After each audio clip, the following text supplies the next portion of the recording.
Hi guys, this is just a short video at marami pong nagtatanong sa akin kung anong oras nag-ooperate this Ramadan 2024 ang Philippine Consulate General in Jeddah or ang Philippine Embassy natin sa Riyadh, ang Ministry of Foreign Affairs at ang Criminal Evidence Department.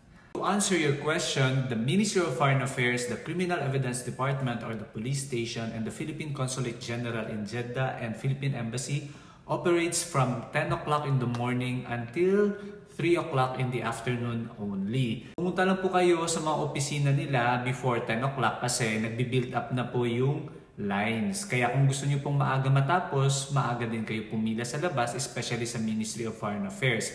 And also, mas maganda na rin kapag meron na po kayong appointment na dala-dala kasi kapag sa labas kayo mag-aantay, baka maunahan kayo sa pila kahit maaga kayong dumating. Kasi nga syempre, mag-aantay pa kayo magbubukas yung office kasi yung mga offices doon sa tapat ng Ministry of Foreign Affairs, nagbubukas sila ng 9 o'clock, 9:30, pero yung pila nagsisimula na ng 9 o'clock pa lang. Isang tip lang din yon para mas maaga kayong matapos. This is only effective guys until the end of Ramadan 2024. Tandaan ninyo, after ng Eid, merong 10 days na vacation ang Saudi government, which is around 10 days. So pag Eid ng April 9, most probably babalik na sila ng April 21, that is Sunday. So ayun lang guys, habulin niyo yung mga documents niyo bago mag-Eid. So thank you for watching this video. Don't forget to click subscribe and like and comment this video.